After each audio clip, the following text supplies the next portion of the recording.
This is a true story. It happened right here in my town. One night, 17 kids woke up, got out of bed, walked into the dark, and they never came back. From the director of Barbarian. A lot of people die in a lot of weird ways. You're not going to find it in the news because the police covered everything all up. On August 8th. This is where the story really starts. Weapons. Rated R. Under 17, not admitted without parent. Looking for your next true crime binge? The Furry Detectives, Unmasking a Monster is coming to AMC+. Critics call the 4-part docu-series gritty and heart-stopping. Find out how a global network of furries banded together to hunt down a ring of animal abusers and bring them to justice. Thursday, starting July 17th, only on AMC+. To get the Crime Writers on After Show right now, go to patreon.com/Partners in Crime Media. I'm Rebecca Lavoie, and this is Crime Writers On.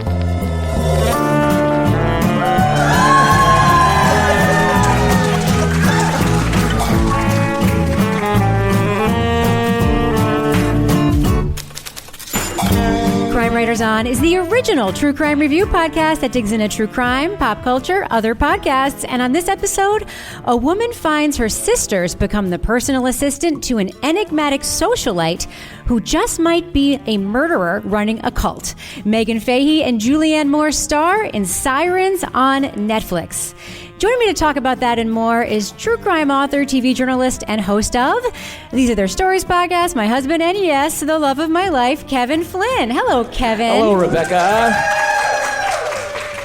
Also with us, private investigator, certified pet detective, resident cat lady, and author of The Final Curtain, the Queen of Exeter, New Hampshire, Laura Bricker. Hello, Laura. Hello, Kiki. You should call me Kiki. I'd like Kiki. that. Yeah. Okay, Kiki. I'm not going to buy you all your clothes, though. Can you put your gum in my mouth? No.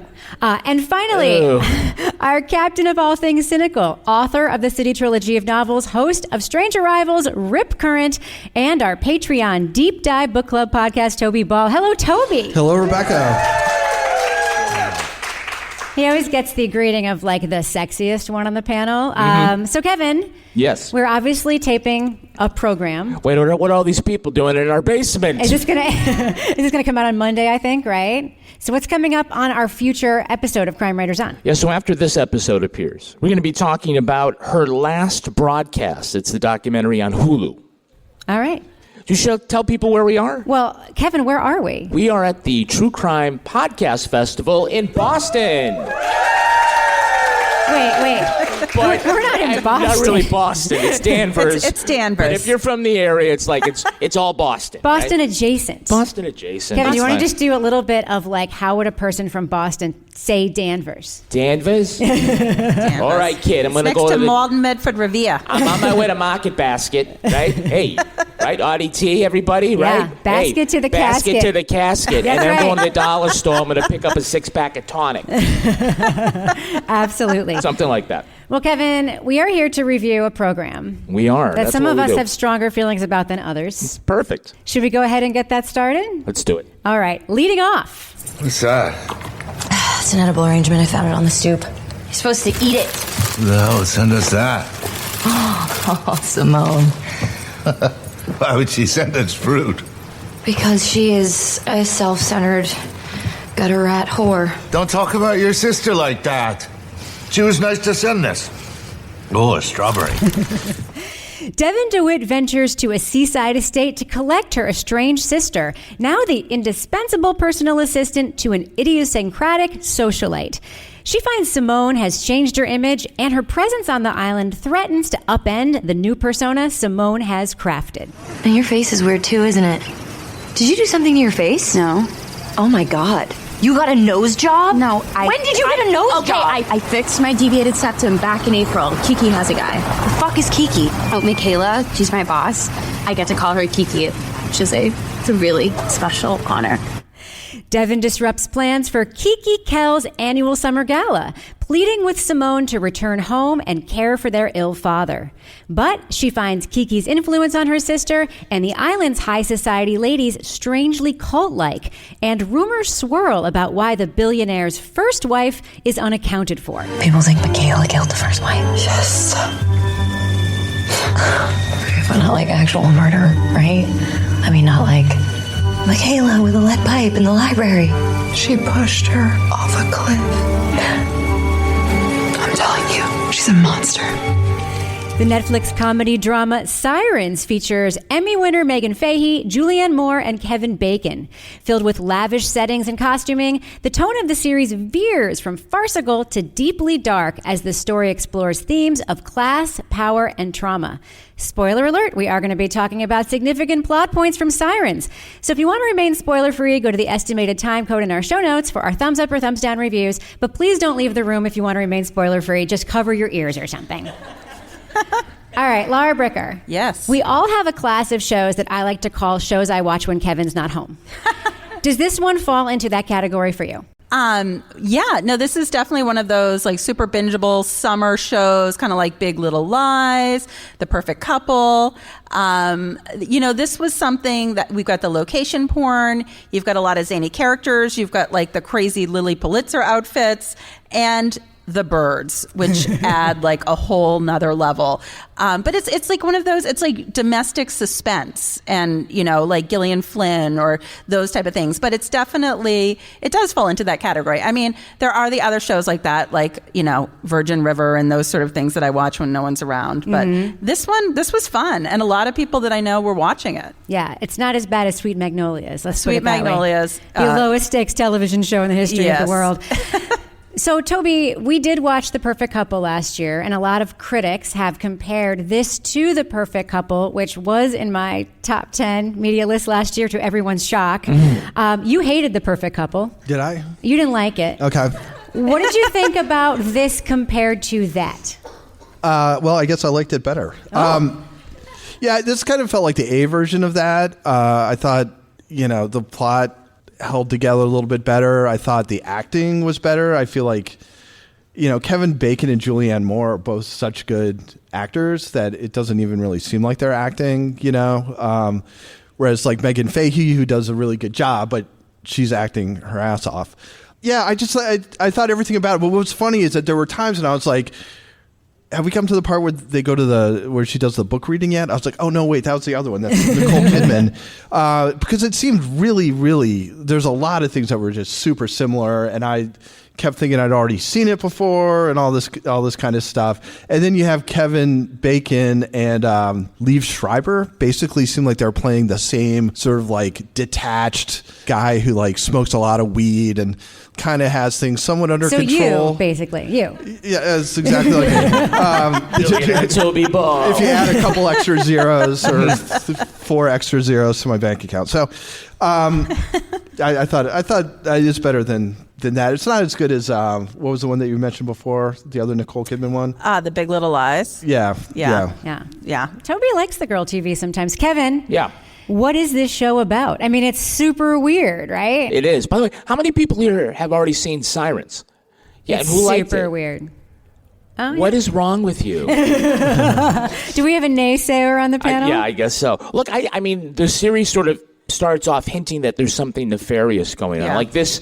Nefarious? Why would you say nefarious? Well, why nefarious? Because the ex-wife has mysteriously disappeared and it's a cult. And, we're like, is this like a thriller, crime kind of thing? And it doesn't, it never sort of delivers on that promise. Right. I don't even know if it's a promise. It's certainly a hint.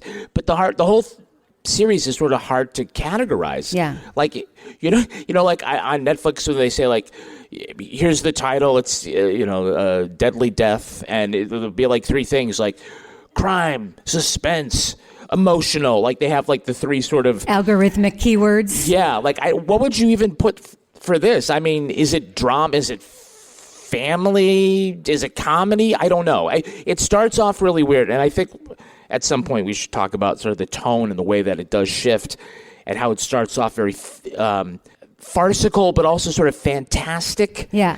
In that sense where, is it...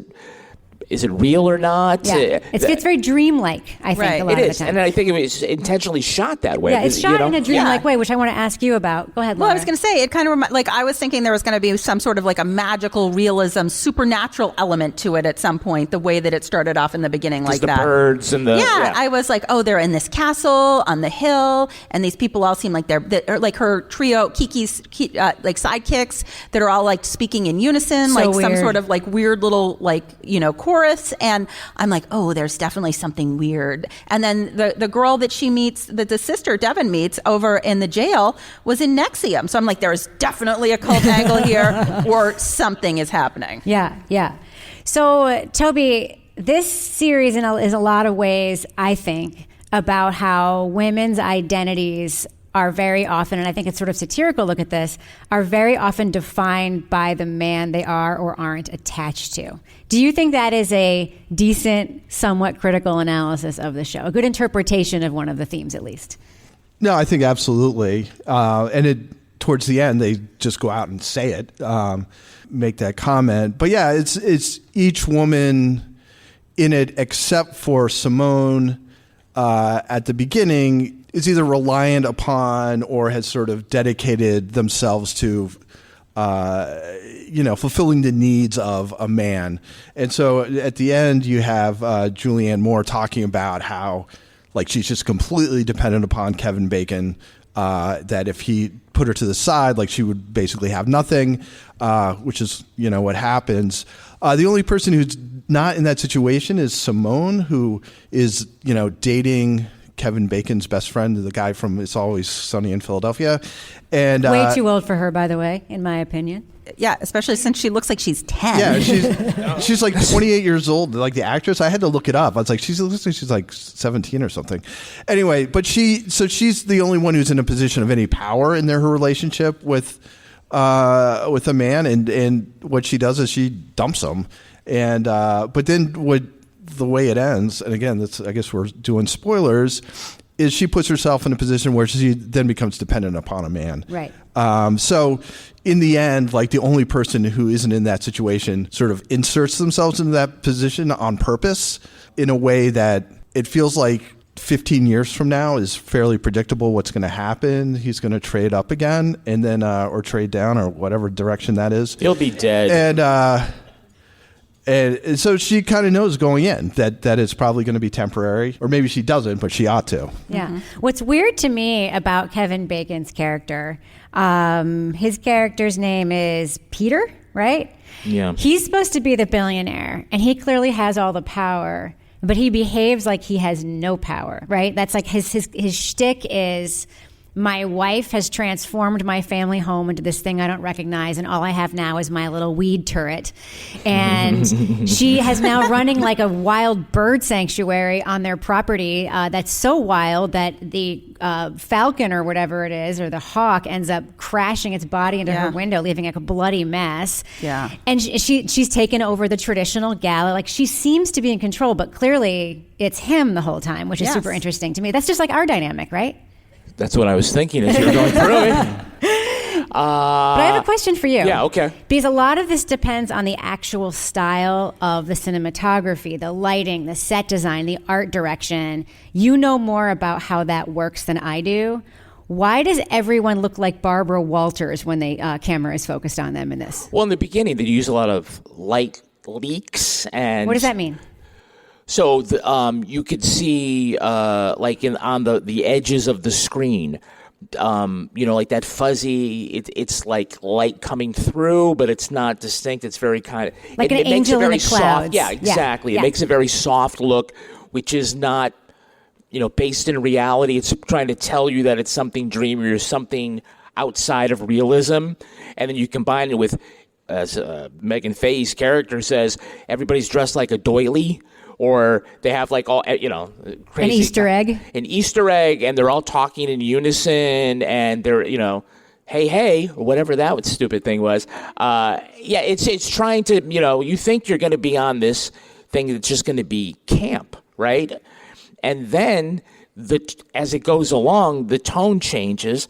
The cinematography also changes. We get less of that until, again, the end, where apparently Peter and Simone were just thinking about each other at the same time and decided, all of a sudden the light leaks and they fall in love and they're not even in the same place. It's just that part was weird, but it is highly stylized, and it's unusual that it abandons that for dramatic reasons. Yeah. So, I mean, I know it's trying, and maybe other people appreciate it. I know it's trying. I mean, the Sirens, and it's just very convenient that their 911 text code to each other is Sirens. But it's trying to, elicit, echoes of the Odyssey, and then, I don't know, the bird going and coming away. I know it's supposed to be symbolic of something, but it just didn't land with me. Yeah, you didn't like it. No, I didn't like it.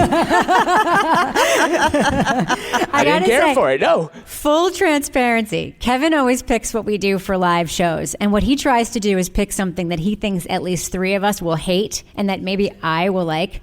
Fooling on you, Kevin. Yeah, you did it to yourself. You absolutely did it to yourself. Last live show I'll do. So, Laura, can we talk about that shift, right? Because... this does start very frothy. Meghann Fahy, excuse my language, solicits a blowjob on a ferry by saying, I can't do this whole boat ride with nothing in my mouth situation. Yeah. What did she do with the edible arrangement while she was giving that BJ? I mean, she could have put that in her mouth. I know. It's a lot healthier. So many strawberries. She's probably not going to get a disease from it. That's right. So what did you think of that tonal shift, that push? Well, that is the thing that was a little bit, I loved this show, but it was like, it starts, there's some satire here, there's sort of like dramedy there, and then there's like this undercurrent of women, like you were talking about, and sort of the roles that they're playing in society, and, and then there's a little bit, and then we get into, so we have all this like wacky stuff where I'm thinking, okay, we're going to have, a cult, we're going to have something going on with these wacky people, and then you get into this like super heavy childhood abuse trauma angle. And it shifts back and forth. And I'm like, I think there was a point where it didn't really know what it wanted to be.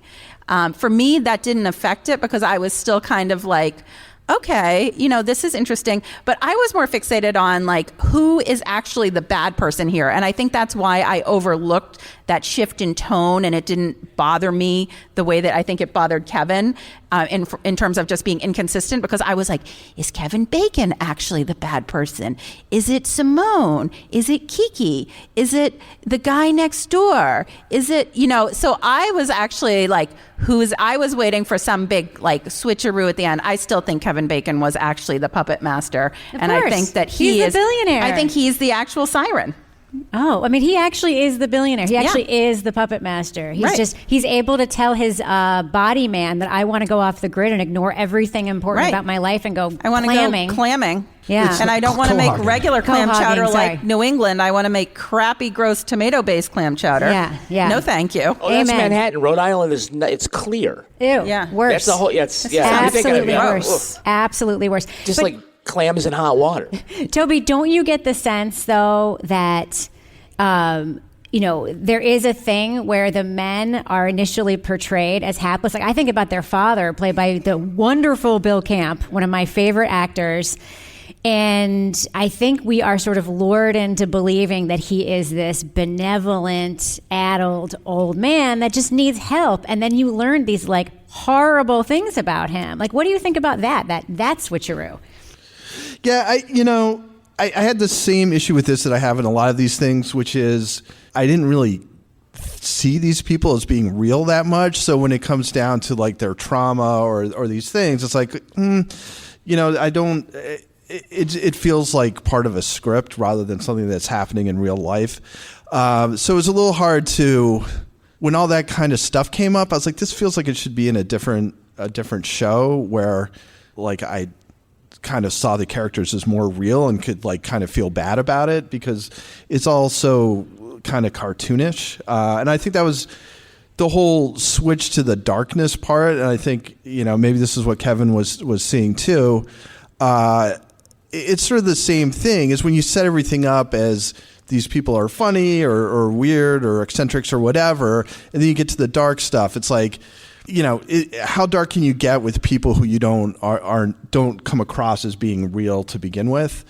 Whatever. It's not trying to be like, the great literature of shows. I mean, I don't even know what you would call that, but I don't think it has like these high artistic, goals, but at the same time, it's like when you get into this dark stuff and I got to, listen about the child abuse and all this stuff, it'd be like, well, if I actually saw Simone as being like an actual realistic character, like that would be rough. But in fact, it just sort of seems like this backstory to kind of complicate things a little bit with her relationships. Yeah. And I felt that way about a lot of that stuff. I mean, Kevin Spacey was a little bit the same. I mean, I thought Kevin Spacey. Bacon? Yeah, Kevin Bacon. Big difference. Geez, wow. Ouch. I was like, Kevin Spacey. By the way, Kevin Bacon, if you're listening to this podcast, which I'm 100% sure you definitely are, yeah. I am sorry on behalf of Toby. Yeah, this is going to be edited out, so we don't have to worry about that. Because I thought it was interesting when you were talking about him feeling, not being in control or whatever, but he is, and he just came off to me like he just seems like white privilege in a person, right? And that he can sort of like not really care, and then if something happens to bother him, he can just like snap his fingers and make the things change to exactly what he wants. So he does it with his wife. He's just like, we got to talk in the middle of this big party that you're giving. You're out. Once I've got some guy that's like packing up your stuff. You got to leave on the next ferry. And she just goes, and he's just like, oh well, that's what happens. And here comes my new girlfriend. Yeah. Yeah. I mean, they go hard on these characters, right? They start off over the top cartoony. How does Devon, is it Devon? Devon. How does she come back to the island? She swims in the middle of the night because she shows up in a scuba suit. Yeah. A woman's scuba suit. Amazing. Because what? She couldn't take a cab, right? Apparently there's rocks and stuff, so she has to swim ashore. It's super cartoony over the top. And then, as you say, you come up with, the writers are like, okay, well, what's the big trauma with these characters, which is why the sisters are so damaged. And it can't just be that mom committed suicide and tried to kill her too. On top of that, it's also that dad neglected her and wouldn't feed him and got taken away by the state. And then on top of that, it's like, and then we're in this, in the system, like all these bad things happen to me, and it's just like this disaster compounding, right? And I think Toby said it right here, where it's like, if you don't really see them as real characters anyway, then, why You're saying you don't care. I want to say like there's stakes to it. Yeah. But like I will say, Kiki, like I don't this culty kind of thing. I don't get it. I mean, I think Julianne Moore does a pretty good job playing this character, who's like weirdly asexual, right? Even though like they're sharing the same bed and like I'm in the tub. She's sexting her husband. She's having her assistant sext her husband. But not really, it's just, it's odd. You don't need Kiki Kell money, though, to join us on Patreon. That's right, you don't.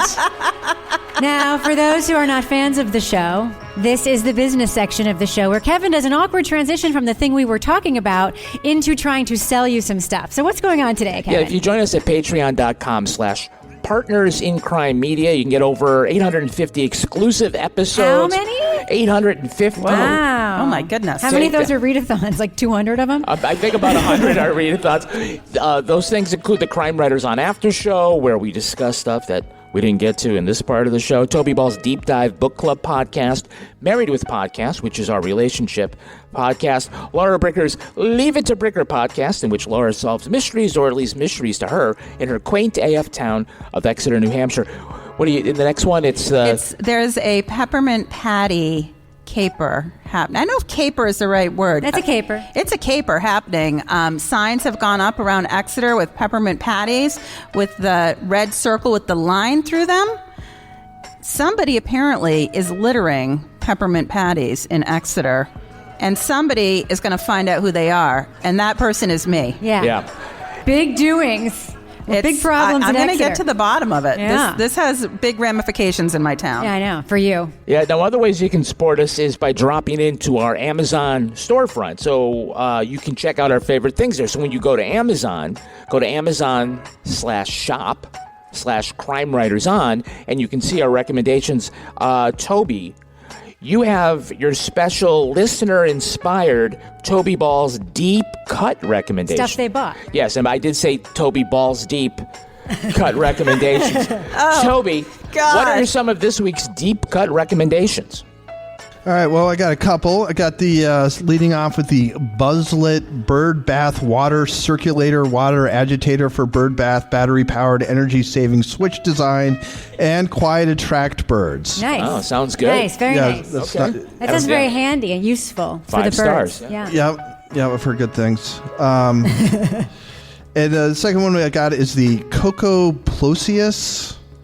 Maybe 24 by 24 pillow covers, set of 2 Euro sham pillow covers, cotton Euro pillow shams, boho, throw pillow covers, large decorative square pillowcase. Very nice. Lots of perfect things there. You know what boho means? Boho, I think it's short for bohemian. Oh, very good, Toby. I'm so impressed. Very impressive. Other things you can do, hey, sign up for our newsletter. Go to crimewriterson.com.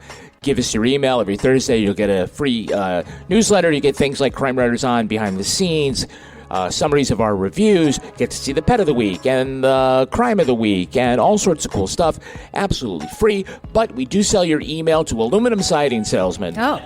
Which is how we support That's right. this podcast. We get a kickback from all those jamokes. Yes. All right, Kevin, before we end the business section, do we have any Patreon patron saints of the week this week? Our Patreon patron saints are Renee Cole and Anna Duchette.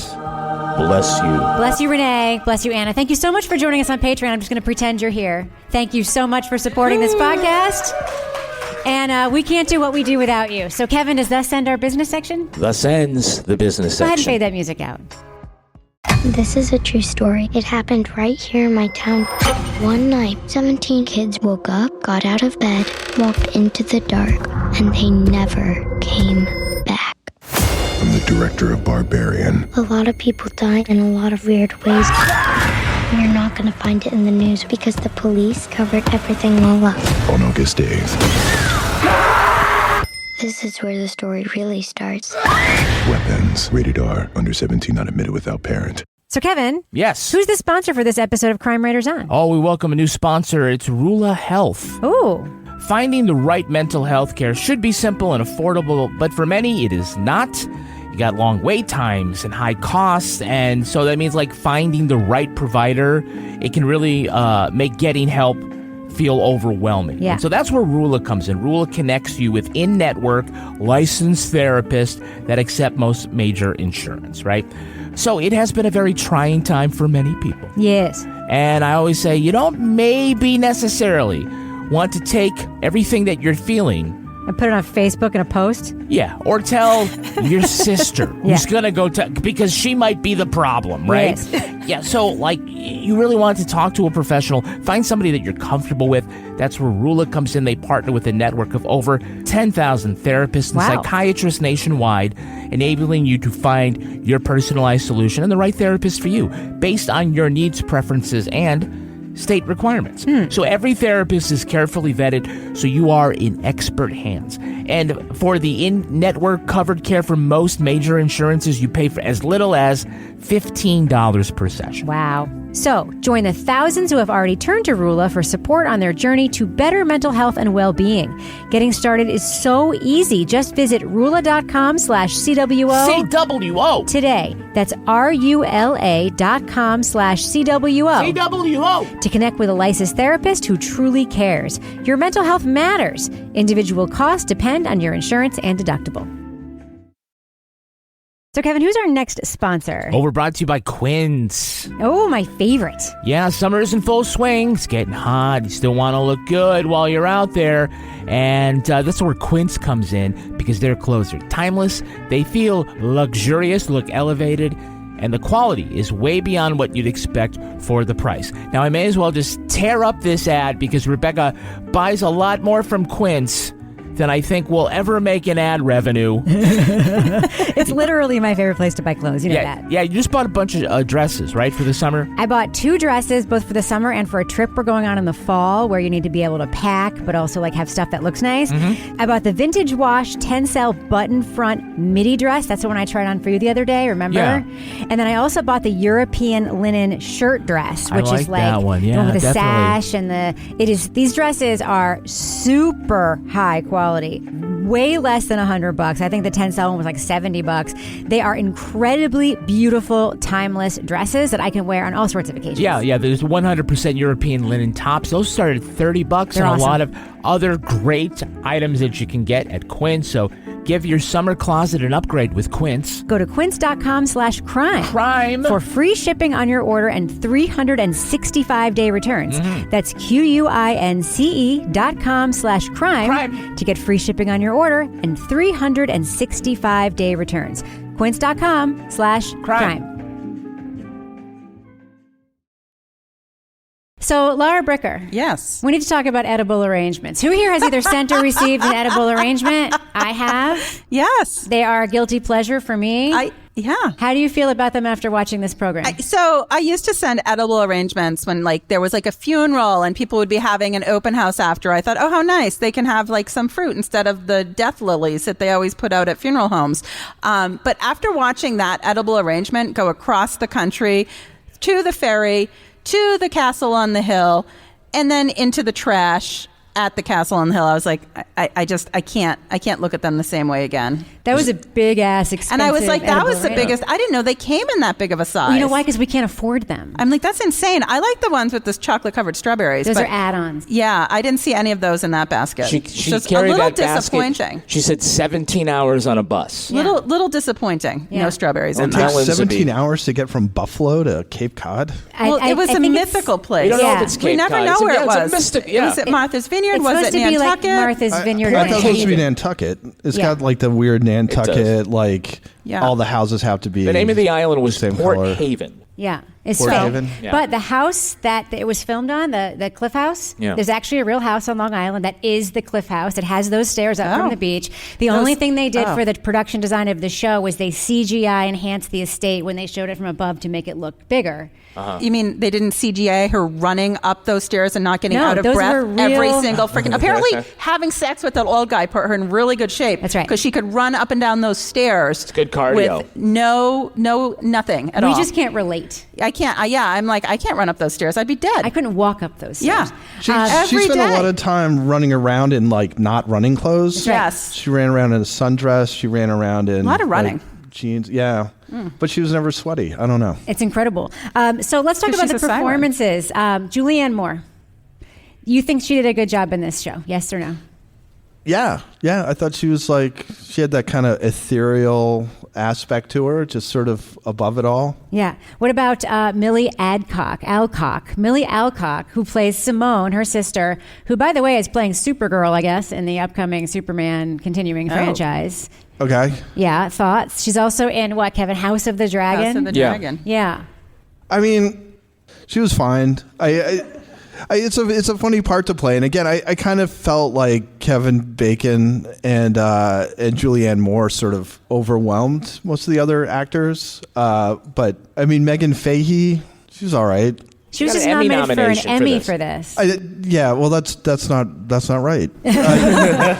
She was really good in like White Lotus. Yeah. I mean, she's a very good actress, but She's nominated for White Lotus. I just kind of felt like this. It was kind of a dumb part. In large part. I mean, she's. I don't even want to get started on Toby, this. who but was better? Was she better than this? Was she better than Lola Pettigrew in Say Nothing? Who was Lola Pettigrew? What did she play? She was the main Dolores. Dolores, yes, the young no. Dolores. Yeah, Dolores. That was much better. Yep. Not nominated. Not nominated. Huge Not snub. nominated. No. Not nominated. That's because it's discrimination against the Irish, Kevin. That's That's what I would exactly. say. The Northern 100% of the Irish, time. yeah. Yeah. Oh, I was gonna say Julianne Moore. I felt like she did a really good job with these like very small micro expressions that really added this sort of unsettling quality to all of her interactions with the other characters, which is when I was still like wondering like, what's she really doing? Is she controlling people? Like these sort of very slight, very subtle expressions of her face as she was interacting. I was like, something else is happening here. So I thought it added sort of like a little bit of just the undercurrent of creepiness factor. I like the goopishness of it. Yeah. If any of you are familiar with Gwyneth Paltrow's yeah. lifestyle brand and blog, there's a lot of like hand cream and bathing and spraying underwear with like a little misty spray. It's very, very goop, and then these like close-ups where it makes you wonder like what Julianne Moore's skincare routine is.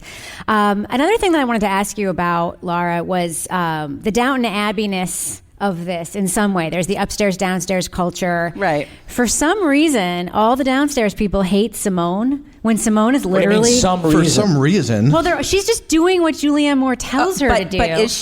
But is she? That's my question. What do you think? Well, I was thinking that too. And then I'm like, you never actually directly see Julianne Moore's character giving her those instructions. So is she just an overachiever? And she's actually, like I said, is she actually the evil one all along?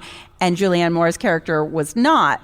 But with the upstairs downstairs angle, I mean, the other part of that is like going back to the theme of like sirens and like gods and goddesses, and you've got this dichotomy between, you know, the uber wealthy privileged gods. You've got Kevin Bacon, and then you've got Jose and the other folks that are, you know, essentially the mere mortals in this play, in this show. But they're, you know, the people that I think they put in there in a way to make Devon's character more relatable, because she's coming into this from a different sort of background, and these are the people that she can actually talk to and kind of find out what the heck is going on and find out where she can smoke a cigarette on the property. Right. But yeah. So why do they hate Simone? Toby, what do you think of the upstairs downstairs dynamic? I wanted to hate Simone. I wanted to punch her. She was obnoxious. I couldn't do it. Her new little she was obnoxious. You couldn't punch Simone? I couldn't hate her. I hated her. I hated her. Yeah. I thought some of that. I thought Felix Solis, Jose, who plays Jose, I thought he was awesome. Yeah. And Jose, I thought was maybe the best character in the whole thing. It's kind of interesting just because you see their reaction with having, I guess they're kind of like the Greek chorus a little bit, in that they kind of have the history and they kind of know what's going on. So you can see what's sort of unusual and what's sort of normal. And then I think it's also an opportunity for Devon to kind of bridge those two worlds, and that she's sort of being invited into the world of the wealthy because she's Simone's sister, but at the same time she's more comfortable with like the people who are working there. But again, you know, it's like a little bit interesting, I guess, and they don't spend a whole lot of time on it, but it just seemed like a lot of other things in this where it seemed like they might have a good idea, but they wouldn't go forward with it, and then sometimes they had bad ideas that they kind of like went all in on. Yeah. Well, and like that character, there's that one character that's part of the staff, Missy. Like, what is her actual job? Who, the cook? No, the other one. Oh, I don't know. Yeah, she's just kind of there. I'm like, she's just like we an all accessory. have people like that. Yeah, I'm like, what is she doing here? Passing hors d'oeuvres. Eating secret carbs out at the table. I'll just say one thing, Kevin. Yeah. Here's why I couldn't hate Simone. Okay. Simone had all the money in the world she could possibly have wanted to decorate a room for herself in this mansion. Mm-hmm. And she made it a child's room. She made it like a teenager's room, which to me said like there's something really missing about this person, which I think is the takeaway, right? She's completely empty inside. It's the mother fills herself issue. with whatever's she has left. A mommy issue is what it is. And a daddy issue. And a daddy issue, So at the very end, though, we see this sort of instant thing where she learns Peter's in love with her and she decides, I guess I'm going to be his new wife now. Do you think that was built up too sufficiently? Oh, Jesus fucking Christ. Yeah, all of a sudden, you know, I have something to tell you, right? He made a pass at her in like episode 2. Quahoging. And then like he comes to her defense when she gets fired, I think at the end of episode 4, beginning of episode 5. And then all of a sudden now with one swift move in the kitchen, he gets rid of rid of Kiki, and all of a sudden he's with Simone, and it just didn't seem like it happens off camera too. She tells us that he told her he was in love with her. We don't see it. We don't. Yeah, that was. I mean, am I going to say that was not realistic? Talking about it wasn't. Well, and I think you're supposed to like imply what happened. It felt really contrived. Yeah. Right. It just sort of seemed like a convenient way to wrap this up. It's like, oh, now they're in love. You know, without ever sort of hinting at that. You know? No, exactly. And I actually was confused by it. I'm like, did I miss something? So of course I went on, I started reading some of the, you know, analysis of this, and they're like, oh, it's because he was worried because she was scared that she was going to have to go back and live with her dad who had been abusive. And this is how it came about. I'm like, I don't remember that part ever actually playing out, or even it was all off camera. It was all off camera, but I don't even think that the signposting or the hints or anything about that was shared in enough of a capacity for me to really get behind this actually really believably happening. Quick question for you, Toby. You have a choice between spending the rest of your life with the boat captain or with Ray. Who do you pick? With which one's Ray? Oh, The falafel guy? the falafel guy who comes to the island with her dad. The guy's on Abbott Elementary. Oh, that guy. Yeah. Yeah. That guy seems like he needs a friend at this point. Yeah. What about you, Kevin? Who do you pick? I don't know. Boat captain would seem pretty cool. All right. I'd hang with him. All right, Kevin. Ray, then. Yeah, I'm picking Ray. All right. This is a true story. It happened right here in my town. One night, 17 kids woke up, got out of bed, walked into the dark, and they never came back. From the director of Barbarian. A lot of people die in a lot of weird ways. You're not going to find it in the news because the police covered everything all up. On August 8th. This is where the story really starts. Weapons. Rated R. Under 17, not admitted without parent. Hey, everybody. It's Rob Lowe here. If you haven't heard, I have a podcast that's called Literally with Rob Lowe. And basically, it's conversations I've had that really make you feel like you're pulling up a chair at an intimate dinner between myself and people that I admire, like Aaron Sorkin or Tiffany Haddish, Demi Moore, Chris Pratt, Michael J. Fox. There are new episodes out every Thursday. So subscribe, please, and listen wherever you get your podcasts. Hershey's milk chocolate with whole almonds makes for a wholly amazing, wholly delicious experience that's, well, wholly Hershey's. Everyone should get to experience the satisfying surprise of a whole almond tucked inside creamy Hershey's chocolate. So don't wait your whole life to try Hershey's milk chocolate with whole almonds. And if you've already had it, then chances are you're already a lifelong fan of this confectionery delight. Find Hershey's milk chocolate with whole almonds wherever candy is sold. Looking for your next true crime binge? The Furry Detectives, Unmasking a Monster is coming to AMC+. Critics call the 4-part docu-series gritty and heart-stopping. Find out how a global network of furries banded together to hunt down a ring of animal abusers and bring them to justice. Thursday, starting July 17th, only on AMC+. All right, let's do what we do. Let's let our listeners know, should they check out Sirens? It is a limited series on Netflix. Very fantastical, very bright, and lots of Lily Pulitzer. What do you think, Laura Bricker? Thumbs up or thumbs up? Thumbs up or thumbs down for Sirens? It's thumbs up or thumbs up for me, Kiki. This was just like, I always used to have my summer beach read. I had the Ellen Hildebrand books. She doesn't write books anymore. This has all of the things that we want in that. It's got location porn. It's got beautiful people. It's got intrigue. Maybe there's a cult. Maybe there's not.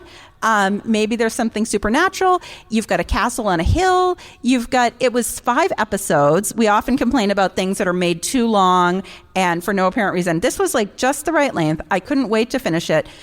Yeah, I didn't have to think about it too much. It wasn't anything super deep. It was just a fun summer binge watch in an interesting location. Kevin Bacon, Julianne Moore were just, I think Toby had talked about earlier, kind of overshadowed the rest of the cast. I think they were really good in this. And I, still don't love the House of the Dragons girl, but whatever. Maybe she'll get offed in the 2nd season. So thumbs up from me. It's your prejudice against the British. Comes up over and over again. Toby Ball, thumbs up or thumbs down for Sirens on Netflix? Yeah, these are always tough because it feels like you're critiquing a comic book or something, because I just don't think you're supposed to, take it that seriously. So I guess I'm kind of a mild thumbs up. I mean, it's entertaining. I wasn't it's not uncommon for me to oh geez, we got 4 more episodes. I gotta watch this. That White House murder thing. Yeah. I was my God, there's 6 more episodes. 4 of us hated, but apparently everyone else in the world loved. All right, well, we can discuss that offline. Another Emmy nomination. Yeah, this one, I was perfectly fine to flip through the episodes and stuff, but you kept waiting for, that little bit of magic or humor or whatever that was going to make it be oh wow, this was really satisfying. That just never came for me. So when it was over, I was okay, well, thematically, I guess what happened made sense. It doesn't make sense in any kind of human human beings don't act this way kind of way. But yeah, so, mild thumbs up if you've got nothing better to do. I mean, there's not a whole lot of sports on right now, so you can watch that instead. Kevin Flynn, thumbs up or thumbs down for Sirens? I wish I had another set of hands so I could give this 4 thumbs down. I didn't like this. I thought that, it's like, well, Devon goes to the island to find her sister, but she really finds herself. Oh, right? like a college admission essay? Yeah, it's the setup. I think if you watch the first 15 minutes or, half of the first episode, you think you know what this is about.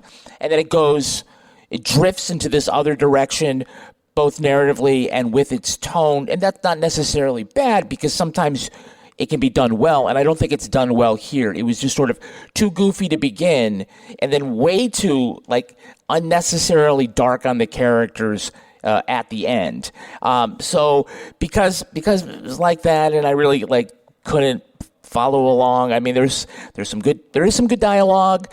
There's some, not so poorly thought out premises here. It just didn't execute, so I'm thumbs down.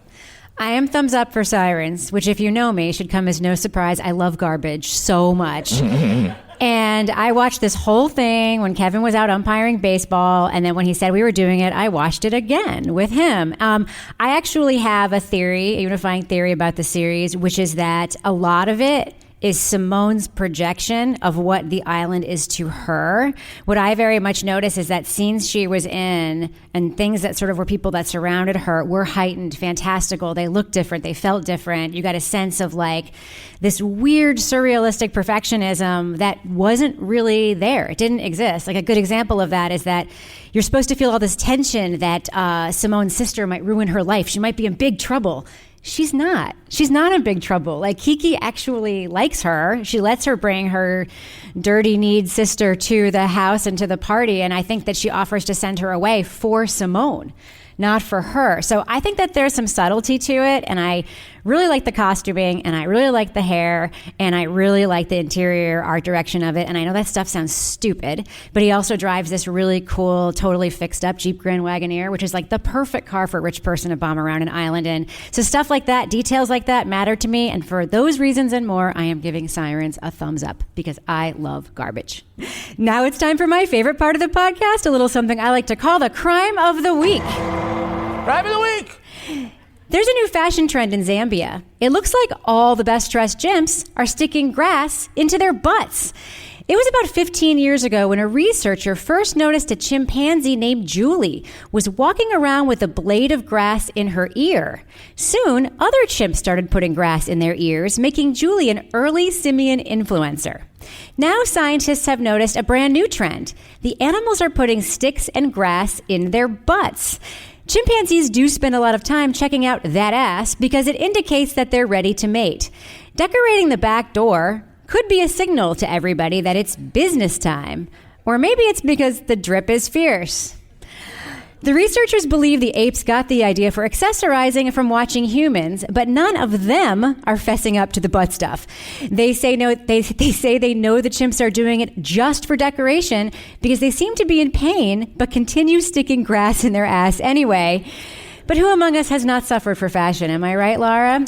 Right. So, Laura Bricker, what is the next fashion craze that is going to sweep the nation? Well, this goes back to something that was happening in New Hampshire a few years ago. Does anyone remember the Free the Nipple movement? Yeah. Oh, yeah. Not just New Hampshire. And this was it. It was Free the Nipple, and Free the Nipple was men can go to the beach without shirts on.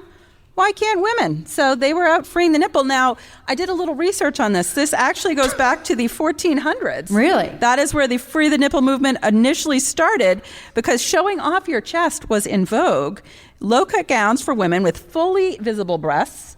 And this went because they all had wet nurses at the time, so they didn't have to have their boobs sag when they were breastfeeding. So they, according to this, had youthful, perky busts. So Free the Nipple is coming back. That is the next trend. And if you go to Hampton Beach in New Hampshire, I guarantee you're going to see it. It's only a half an hour north of here. Go see some nipples. The best part about it is that we will all be the best looking people there. I guarantee it. It's the best part about Hampton Beach. Toby Ball, what do you think is the next fashion craze that's going to sweep the nation?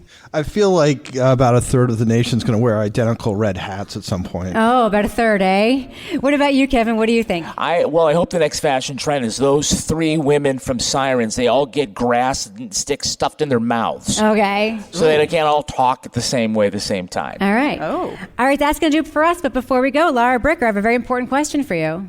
Do we have a cat of the week this week? We have... Meow. Oh, meow. Woof, woof. Actually, we have a dog of the week this week. My favorite kind of animal. And this dog is named Kevin. And Kevin is the dog of one of our guests here at the True Crime Podcast Festival, one of our Patreon subscribers.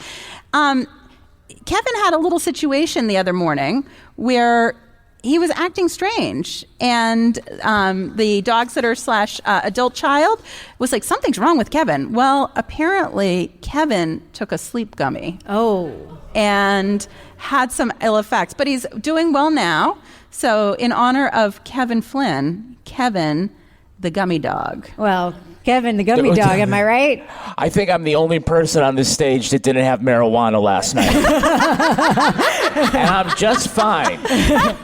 Kevin, maybe you should. Laura Bricker, folks want to reach out to you in social media and pitch their animal. It could be any kind of animal, to be cat, dog, or pet of the week. How can they find you there? A person. You can find me at Laura Bricker on Instagram and Blue Sky. And if you go over there, since we're near Boston and Somerville, there is currently a race for mayor of the bike path, and cats are running for that race right here in New True Crime Podcast Festival. That's very niche to you, Laura So come Bricker. to my Instagram and see the video. What about you, Toby Ball? How can you be found online?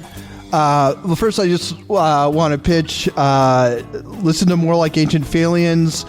I have no idea when this is going to drop. When is this dropping? Next Monday. So our most recent one is we have the guest Dana Gould from The Simpsons. It was a very funny conversation.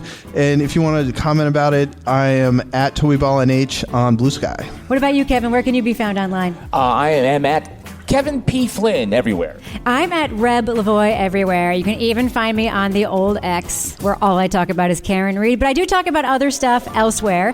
Follow the show everywhere at Crime Writers On, including Instagram, YouTube, and TikTok. But mostly I encourage you to join our incredible community and our amazing Crime Writers On Facebook discussion group. Those of you who are there, you know it is the best place on the internet.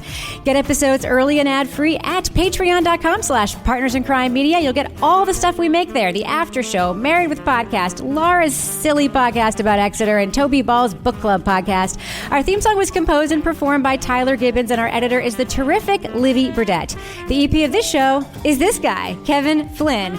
And this show was recorded live at the Podcast Festival, True Crime Podcast Festival in Danvers/Boston, Massachusetts, a.k.a. the closet in our New Hampshire basement, where we also think edible arrangements are a super duper lame gift to send someone. On behalf of all the crime writers, thanks so much for listening. We will catch you later. All right, that's going to do it for us. But before we go, this is my favorite part of the podcast. You want to take that again? Sure. I was going to do Cat of the Week. All right. Oh, we're doing Cat of the Week, not Crime of the No, Week? we're doing both. Okay. Partners in Crime Media.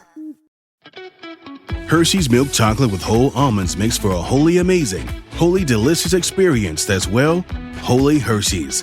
Everyone's to get to experience the satisfying surprise of a whole almond tucked inside creamy Hershey's chocolate. So don't wait your whole life to try Hershey's milk chocolate with whole almonds. And if you've already had it, then chances are you're already a lifelong fan of this confectionery delight. Find Hershey's milk chocolate with whole almonds wherever candy is sold.